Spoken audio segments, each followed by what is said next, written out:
because they have a leader now. That will...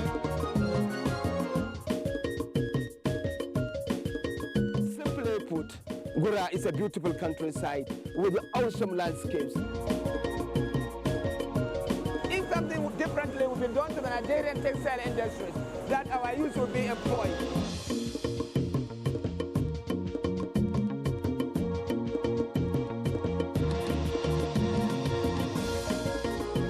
Only the people that attend the church here can tell you. Service in Holy Rosa is evening. We are taking a canoe tour of the communities on the bank of River Niger in Kesu.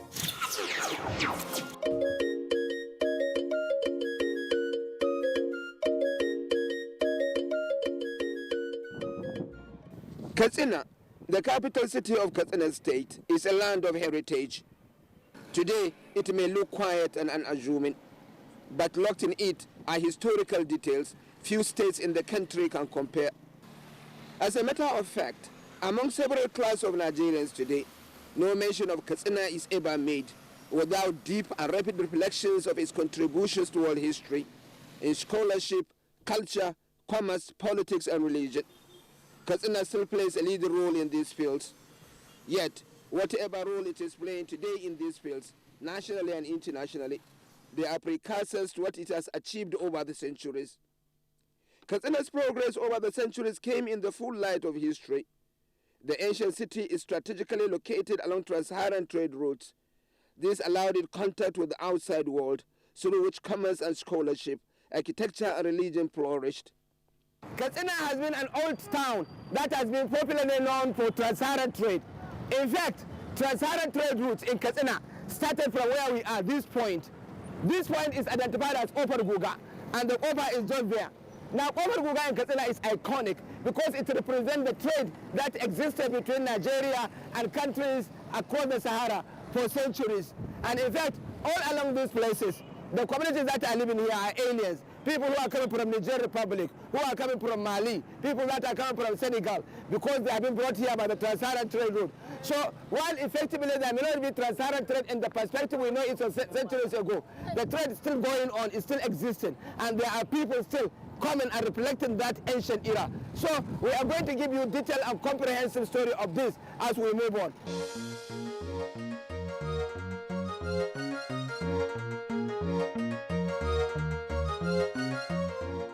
Katsina is also one of the most central of the Hausa states, sandwiched between Kano and Sokoto. This came with the consequences in terms of language variation, wars, scholarships, and relationship. My purpose here is not to recreate history, but Katsina maintains ancient monuments and artifacts that give refreshing insight into its historical facts and how those monuments and artifacts influence lives and the development of Katsina and neighboring states. On that score, Gobara Minaret is an ideal starting point.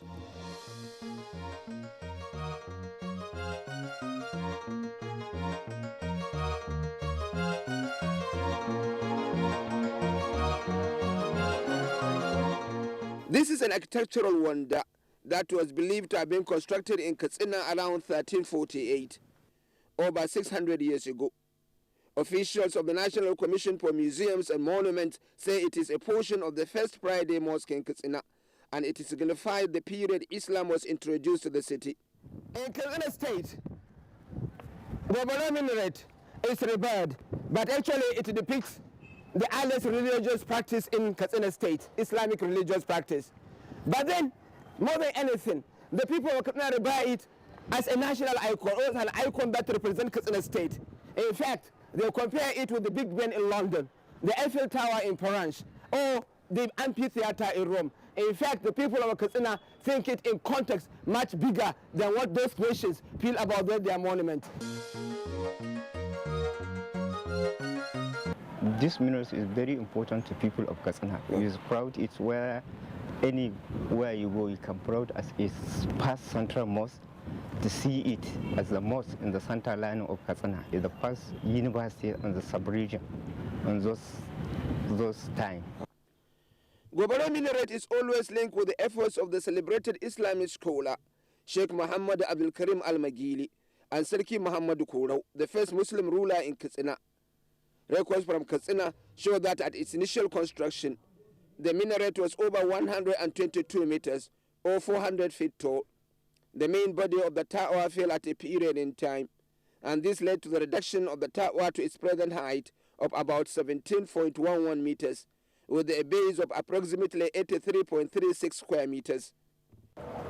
The perspectives about Gobaro minarets are unending, like the fact that it was built actually in 1348. To imagine that this building could be constructed in 1348. Malam Umar Danjuma, yes, obviously. Yes. You are from Katsina, this building in 1348, a very long time. Even beyond that, we just take 1348 as a near calculation. But it's beyond that. Because the man who built the Timbuktu Mosque, we think is the man who traveled to Katsina and built Gobaro. And he is also the same person, the architect, who built the Babangani Mosque in Zaria. Yes. So he's an Islamic scholar who is moving around. Yes. Mosques. Yes, mosque and mosque and probably some rural houses. The catch here is that this masterpiece was built by local builders in Katsina using clay, mud and conical bricks, while dead palim, azara in Hausa, was used for ceiling, doors and windows. A testimony that building technology was rife in Hausa land over 700 years ago. Local builders, craftsmen, those who can use as local building in this state, like Sarki Magina and others. You mean Sarki Magina in Katsina at that time? Yes. Was part of the crew that built this? Yes. Can use as a clay and wood to build it. Okay. Those are the materials who can use the building. So are the materials sourced from Katsina or they have been sourced outside Katsina? We can source it from Katsina, clay and wood. So they are available in Katsina and yes. the people use them? Yes. Gobaro minaret, on the other hand, has similarity with the building designs and pattern of Songhai and Mali.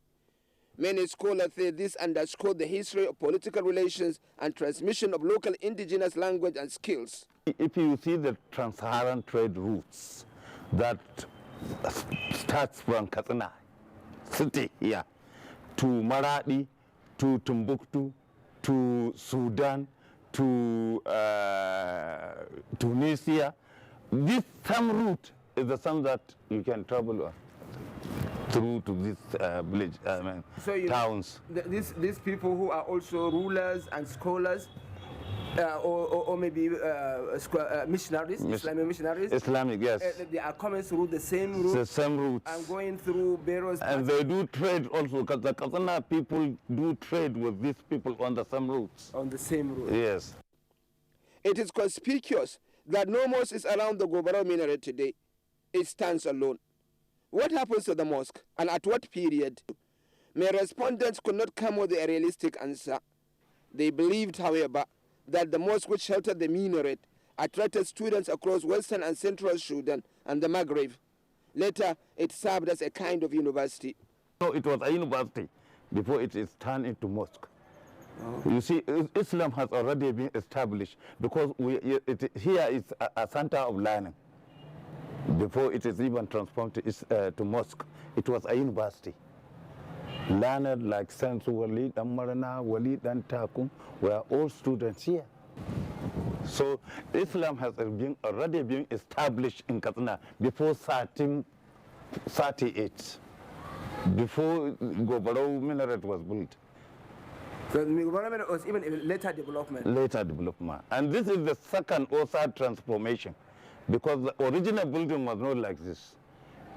So it was rebuilt twice, I think twice or three times, I believe, yes. Okay, you mean we are not seeing the original? No, we are not seeing the original. We have not, even myself, I have not met the original.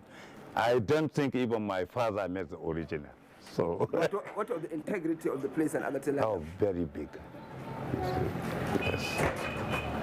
So at what time, at what period do we say we have these changes? I cannot see a mosque now, I cannot see a school.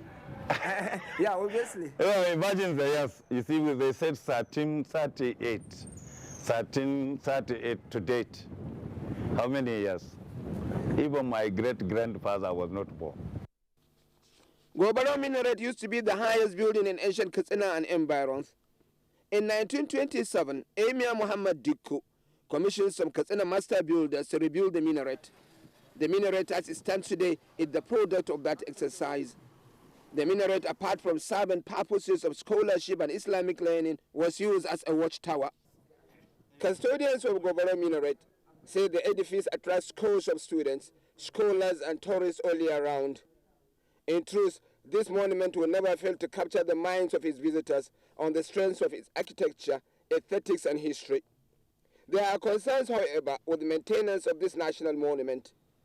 At its deep recesses, birds, bats especially, have taken over. The places stink of their feces. Their clumsiness are no addition to the beauty of the place. These can potentially drive away visitors.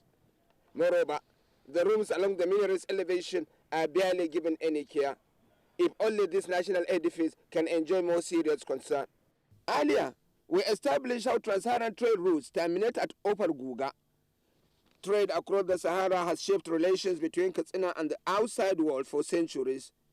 One of the biggest monuments to this relation is obviously the market in Jibia, some 15 kilometers north of Katsina. Jibia market has been there for centuries. It is precisely located at the foot of the trans-Saharan trade routes. In modern day, it is a border market, and although in Nigeria, Niger Republic is barely a kilometer away.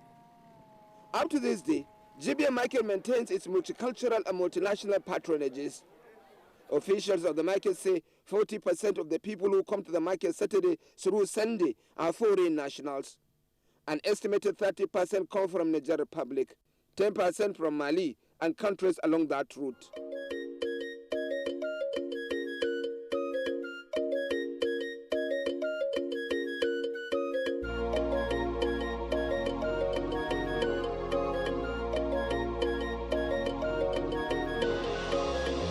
Decades of trade relations had made this market seamless. Hausa is the main language of trade. It is difficult to find major commodities of trade that characterize that golden period of trans-Saharan trade in the market today. Though date palm is still a major foreign import, as well as tiger nuts and potassium.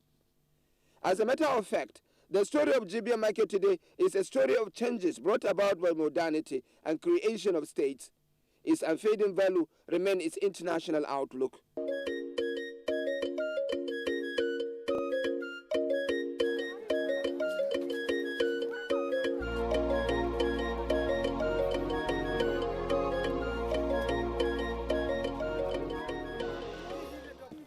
As it was during the period of trans-Saharan trade, trekking on foot and beasts of burden are still being used to arrive the market. There is, however, the intervention of automobiles now, vehicles like this one, fit for the crossing of the Sahara.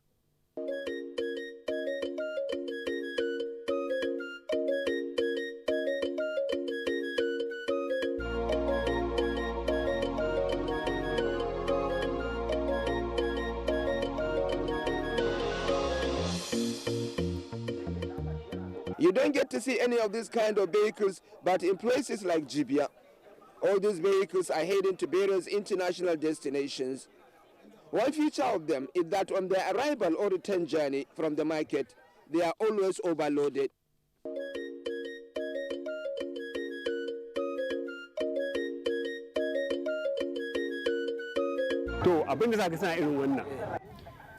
The reason you see overload like this is simple. In many of the routes, only one vehicle passes through. So if a person misses it, he missed market that week. He has to wait for another week. This is why you see a vehicle with over 30 people and fully packed with goods. Yes, there are fears, but accidents are rare happenings. But I admit there are elements of recklessness. The overload is not only in human content, but also in the items purchased.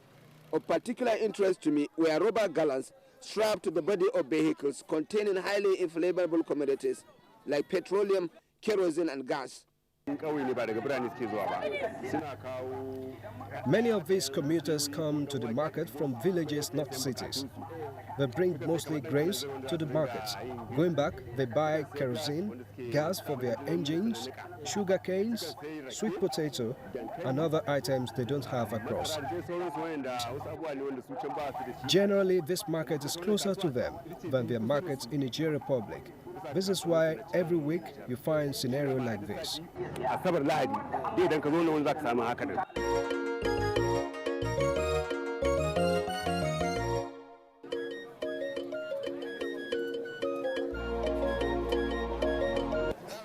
Because of the transborder nature of this market, there exists an extensive yet informal bureau de change.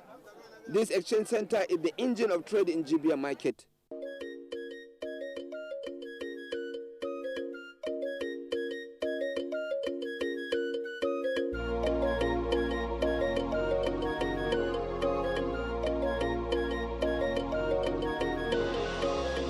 The exchange market actually employing the more flourishing businesses in Jibia market. A massive business in Jibia market is its livestock content. It may have been a thriving business during the heydays of trans-Saharan trade. It is elevated to greater heights today. Camel, cattle, donkeys, sheep, goats and poultry are the main products of the livestock market. 80% of them come from Niger Republic and beyond.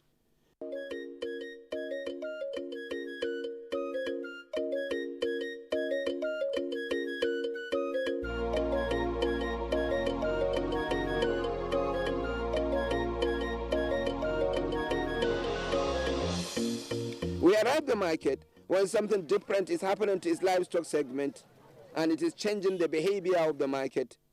The donkey market in particular has a unique case. When you come to Jibia market, donkey market is iconic. At least 12 trailer loads of donkeys are being done weekly to markets in the south of Nigeria. But now the donkey market is depleted. You can look at the market. There are no donkeys. In fact, the available donkeys cannot make up out to one trailer. There are so many reasons attested to it. Many people are saying that there is a law now in Niger that the donkey should not be imported to Nigeria. The reason why we should talk to the dealers. Thank you.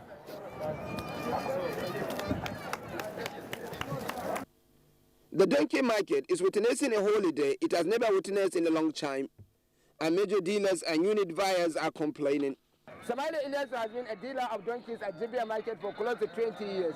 It has been a successful business for him and he has been doing fine. They have been relating with the people in Niger so well. But now he's one of the people who is saying that donkey importation to Nigeria is no longer happening. What we hear is that Nigeria Republic has stopped donkey exports.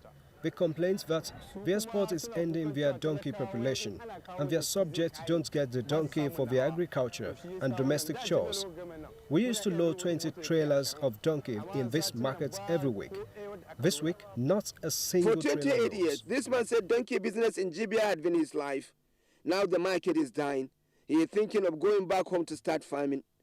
Well, Yahya Ilu here is one of the dealers who buy donkeys in bulk from Jibia market, load them in the trailer and take them to the south. Today, Yahya Ilu is in the market. He could not even find five, not talk of trailer to take to Jibia.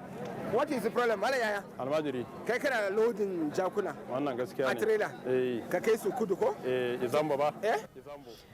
We took the donkeys to Izambo in southern Nigeria, in Enugu State. We learned the president and legislature in Nigeria Republic have stopped donkey exports to us, afraid that their donkey would finish. I load 6 to 10 trailers of donkey every week to Enugu. This week, not a single one is loaded.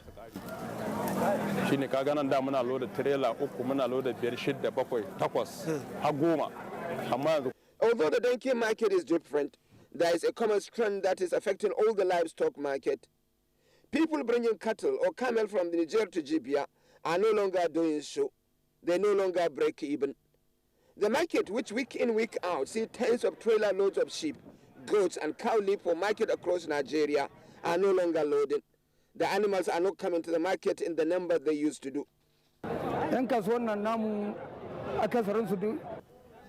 Most of our trading partners are our brothers from Nigeria Republic.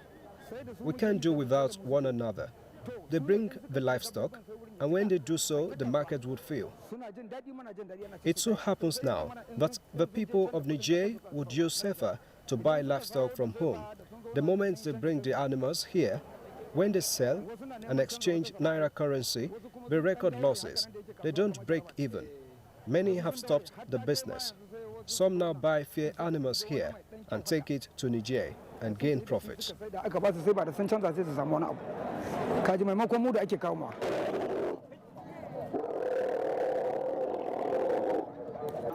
Now, there is a small story to be told here. On a perfect market day, Jibia market can have as many as 200 camels. Today, it is almost 1 o'clock in the evening, but Jibia market has only 3 camels. I'm on top of one. What is happening to Jibia market? It is not getting the camel it is used to get. What is the actual case? Many people here have different theories. Many have different stories. So, but what are these stories?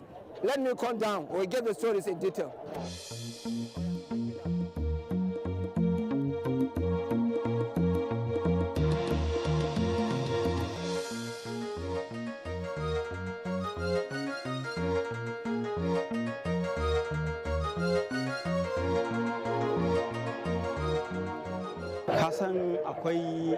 Our case is simple. Exchange rate is stopping the markets. People no longer bring camel from the Nigerian Republic to this market because it would not make profit.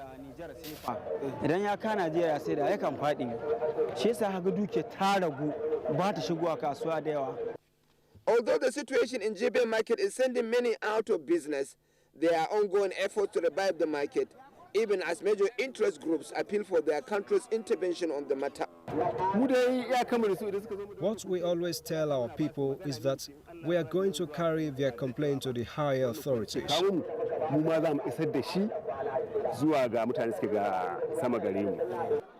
A new pattern is emerging. People now buy livestock from Nigeria in small quantity to export to Niger Republic. This trend, they say, allows them to break even.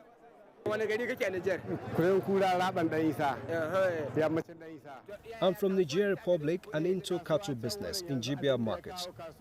The exchange rates have stopped us taking livestock to Nigeria. Now people are taking livestock from Nigeria to Niger. The case is, a 200,000 naira worth of cattle from Niger would be less in value in Nigeria.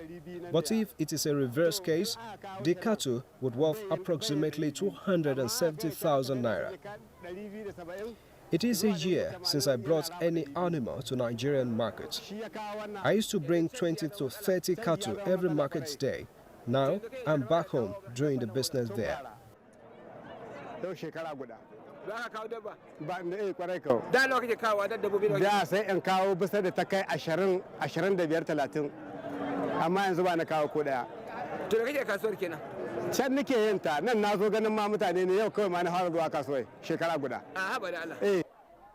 Away from the livestock section, however, there is life in the market. There is unhindered human interaction, such that you can scarcely identify the nationality of any person standing apart. There is peace also in the conduct of businesses, understanding and spirit of cooperation. So as I met to leave the market, however, I wondered in my mind whether during those periods of trans-Saharan trade, African markets like Jibia were influenced by demand and supply.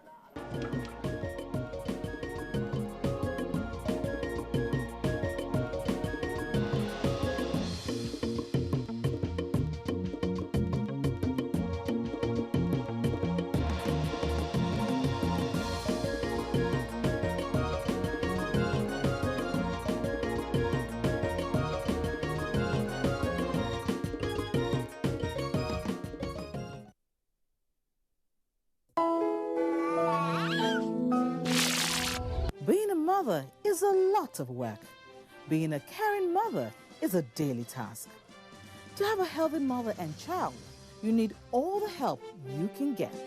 Whatever your health concern is, a mother or child, join us on Mother Care on this station at this time, because we always say, being a mom, it's the best job in the world.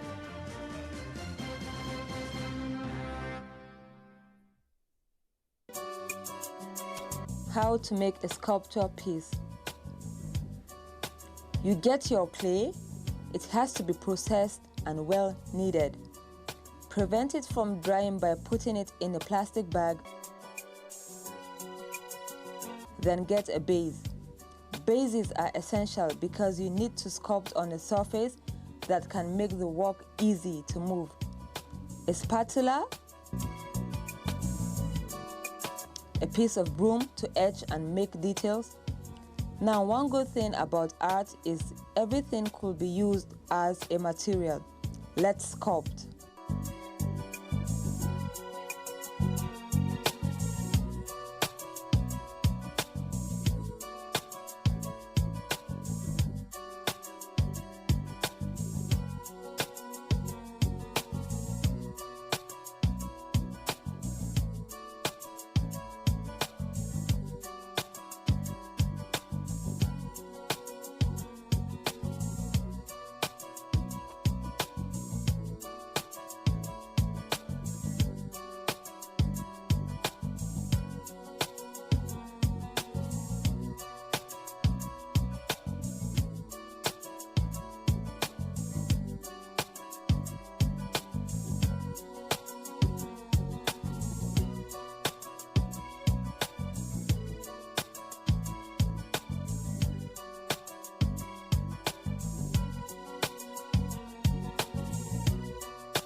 The hands of an artist never seem to lie.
Ngozi and Ebere have some